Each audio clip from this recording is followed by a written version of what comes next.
আপনারা সবাই জানেন আমরা তথ্য প্রযুক্তির সাহায্যে এটা দ্রুততম সময়ে আমরা 19 তারিখ প্রথমে আশরাফুল হক খান তুষার নামে একজনকে গ্রেফতার করি এবং তারকে গ্রেফতার করার পর তার কাছ থেকে প্রাপ্ত তথ্যের ভিত্তিতে আমরা তার বাড়িতে উত্তরার পশ্চিম থানাধীনেই একটা বাড়িতে হানা দিই। সেখানে তার স্ত্রী এবং তার সৎ পিতার কাছ থেকে আমরা শুধুমাত্র এই মামলার আলামত নয়, আমরা তার কাছ থেকে আরও অনেকগুলি স্বর্ণালঙ্কার সহ অনেক মূল্যবান দ্রব্যাদি সেখান থেকে আমরা উদ্ধার করি।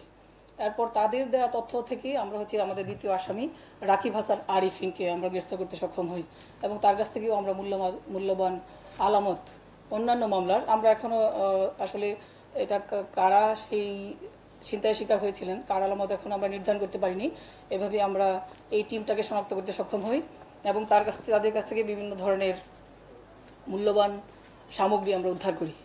তো আমরা শুধুমাত্র এটাই নয়, আমরা আপনাদের জ্ঞাতার্থে জানাচ্ছি যে আমি দায়িত্ব নেওয়ার পর হতে আমরা আবদুল্লাপুর, তারপর হাউস বিল্ডিং আজমপুর, জসিমউদ্দিন, বিমানবন্দর গোলচত্বর, এই যে 5টা হটস্পট ছিনতাই বা দস্যুতার হটস্পট আমরা চিহ্নিত করি এবং সেটাকে আমরা কিভাবে কোন মেকানিজম বা স্ট্র্যাটেজির মাধ্যমে আমরা এই জায়গাটাকে আসলে ছিনতাইকারীদের হাত থেকে নাগরিকদের রক্ষা করতে আমরা সক্ষম হই সে ব্যাপারে আমরা বিভিন্ন ধরনের পদক্ষেপ গ্রহণ করি এবং এরই অংশ হিসেবে আমরা মোট 151 জন আমরা এই ধরনের ছিনতাইকারী, যারা আপনারা জানেন ছিনতাইকারী বা টানা পার্টি বলা হয়, আর তারা হঠাৎ করে যাত্রীদের কাছ থেকে জিনিসপত্র টান দিয়ে নিয়ে দ্রুত পালিয়ে যায়। এই ধরনের 151 জনকে আমরা গ্রেফতার করি বিমানবন্দর থানার আমাদের যে পুলিশ কর্মকর্তাগণ আছেন তাদের মাধ্যমে এবং তাদেরকে আমরা মোবাইল কোর্ট, বেশিরভাগ ক্ষেত্রেই আমরা তাদেরকে মোবাইল কোর্টের মাধ্যমে তাদেরকে শাস্তি দেওয়ার ব্যবস্থা করি।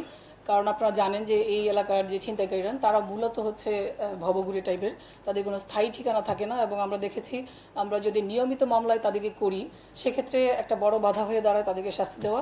এছাড়াও আমরা দেখেছি যারা ছিনতাইয়ের শিকার হন তারা মামলা করতে আগ্রহী হন না। সেই দুটো সমস্যার কারণে আমরা মূলত এই ধরনের যে আকস্মিক কম বয়সী যারা ছিনতাইকারীকে পেয়েছি আমরা এই ধরনের ব্যবস্থা নিয়েছি। এছাড়াও আমরা উত্তরা পূর্ব থানার 53 জন এবং উত্তরা পশ্চিম থানার 24 জন আমরা ছিনতাইকারীকে গ্রেফতার করতে সক্ষম হই। এছাড়াও আমরা আপনারা জানেন যে আমাদের যে বিআরটি যে আমাদের ইয়েটা আছে যেটার মাধ্যমে আমরা টঙ্গী থেকে উত্তরায় বিভিন্ন দূরপাল্লার বাস আসে, সেখানে একটা ছিনতাইয়ের ফলে একজনের মৃত্যু ঘটে, একজন নাগরিকের। সেই ঘটনা থেকেই আমরা ছিনতাইকারী গ্রুপগুলিকে আমরা আইডেন্টিফাই করার চেষ্টা করি। আমরা ইতিমধ্যে 4টা দুর্ধর্ষ ছিনতাইকারী গ্রুপকে আমরা আইডেন্টিফাই করেছি। আমরা তাদেরকে এখনও পর্যন্ত সবাইকে ধরতে সক্ষম হইনি, তাদেরকে আমরা নানাভাবে তাদের আইডেন্টিফাই করছি, তাদেরকে আমরা নিয়মিত মনিটর করছি তারা কোথায় আছে, তাদের লোকেশন, যেন তারা এই ধরনের কাজে সহজে ইনভলভ হতে না পারে।